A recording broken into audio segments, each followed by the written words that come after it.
Hello students, this video is a continuation of the concept of DFSM constructions where we shall see two more examples of DFSM construction.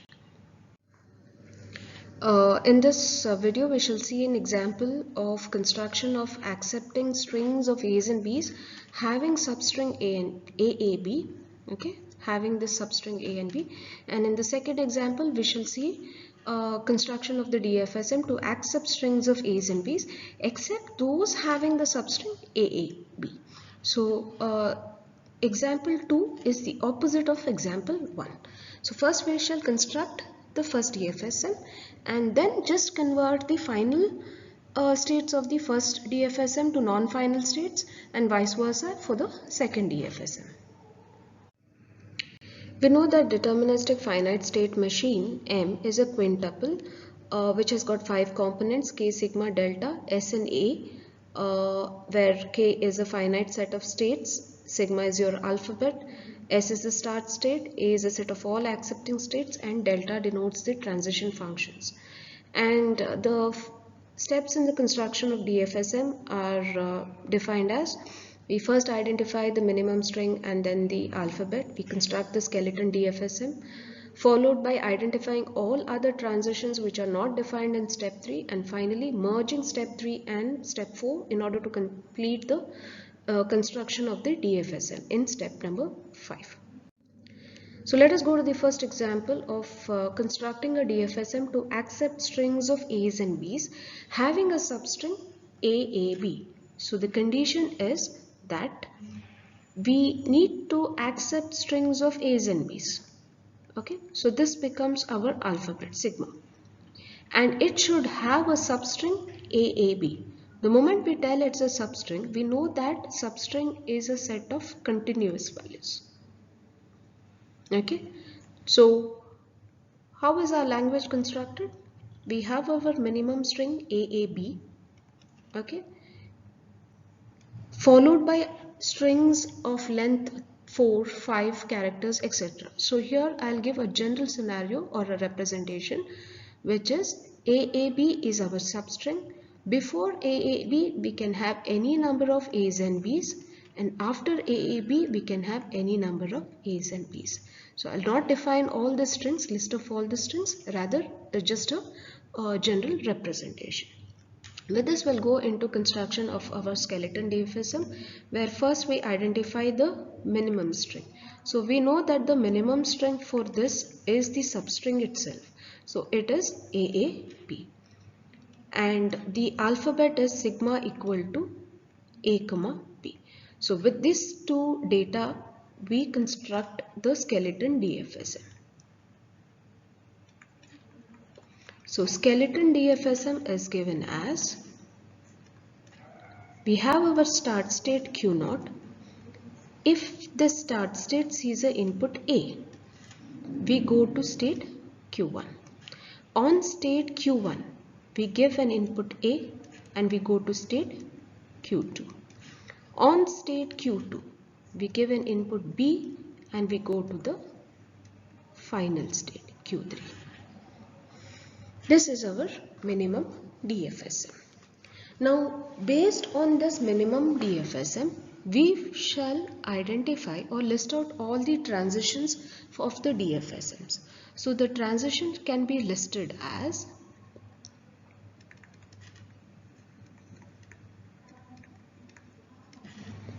we know that since it's a DFSM, we have to define a transition for each of the input on all the states. So we have defined a transition for Q0 on input A, whereas we have not defined for input B. In state Q1, we have defined for input A, whereas we have not defined for input B. In state Q2, we have not defined for input A, but defined for input B. And in state Q3, we have not defined for A and B. So we have to identify these following transitions, or rather construct the DFSM with these following transitions so that we have a complete state DFSM.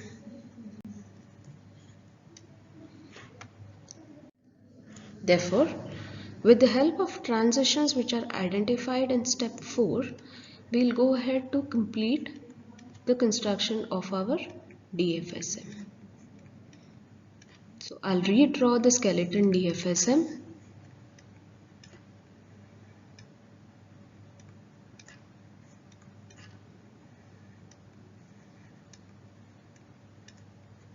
So we have these three strings together. Okay.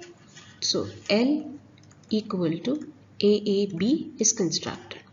After that, the other strings are any number of A's and B's before the substring AAB and any number of A's and B's after the substring AAB.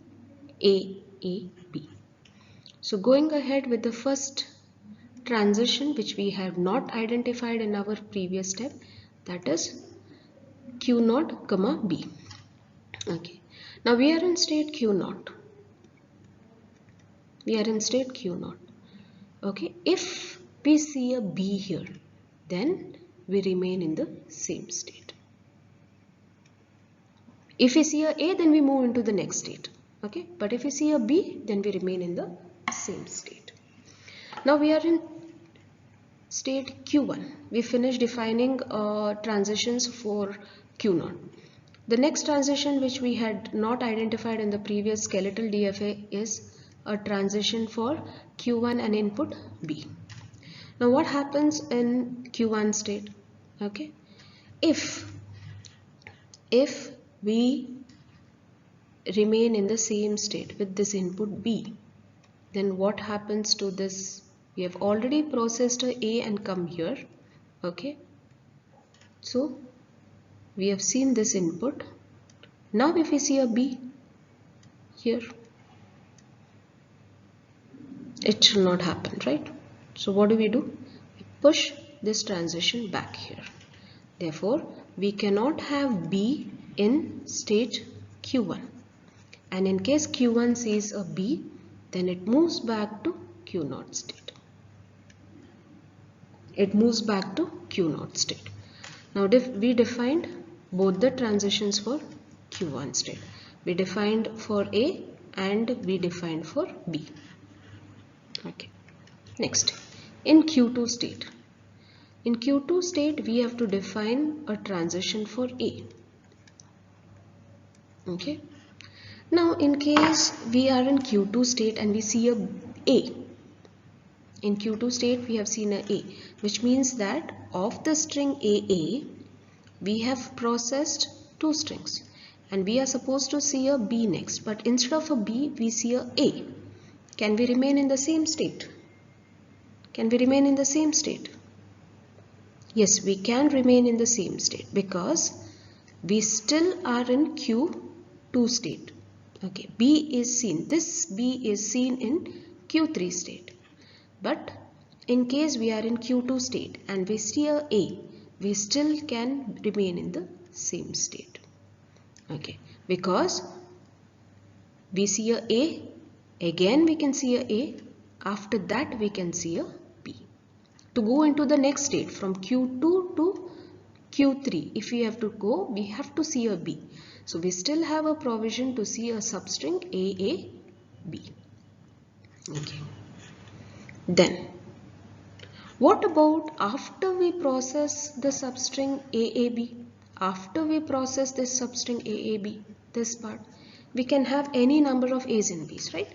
Therefore, in Q3 state, if we see a A and B, we remain in the same state. Therefore, DFSM to accept strings of A's and B's having substring AAB is given as Q0 state. If you see a A, then you go to Q1 state. If you see a B, you remain in the same state. In Q1 state, if you see a A, you go to Q2 state. If you see a B, then you go back to Q0 state. In Q2 state, if you see a A, you can remain in the same state. Whereas if you see a B, you need to go to the next state. And in Q3 state, because it's a final state and we have already processed our string AAB, then we can have any number of A's and B's. Therefore, A and B can be there any number of times. Therefore, DFSM is given as M equal to Q0, Q1, Q2, Q3. Alphabet is A, B. Delta is a list of all transitions. Q0 is the start state and Q3 is the final state. The transitions are given like this. We have delta A, B. Q0 is our start state. Q0 on receiving A goes to Q1 state, whereas on receiving B it remains in the same state. Q1 state on receiving A goes to Q2 state, whereas on receiving B it goes to Q0 state. Q2 state on receiving A can remain in Q2 state itself, whereas on receiving B it goes to Q3 state. And Q3 state is our final state. Therefore, on receiving inputs A and B, it can remain in the same state. Now, this is the next example where we have to construct DFSM for except those strings having the substring AAB. So this is complete opposite of the previous example. So where we convert final states to non-final states and non-final states are converted to final states. So for substring AAB, we have DFSM like this.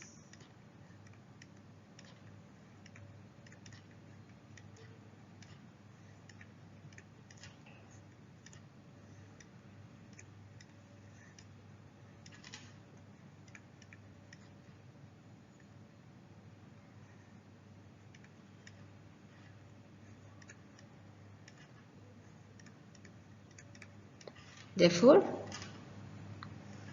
DFSM for this question is given as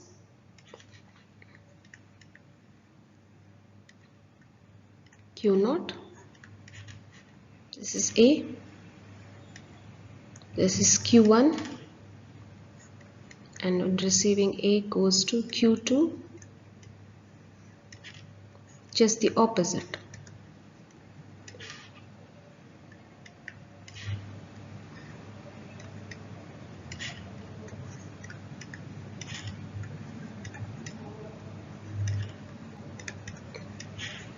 Therefore, Q is equal to Q0, Q1, Q2, Q3.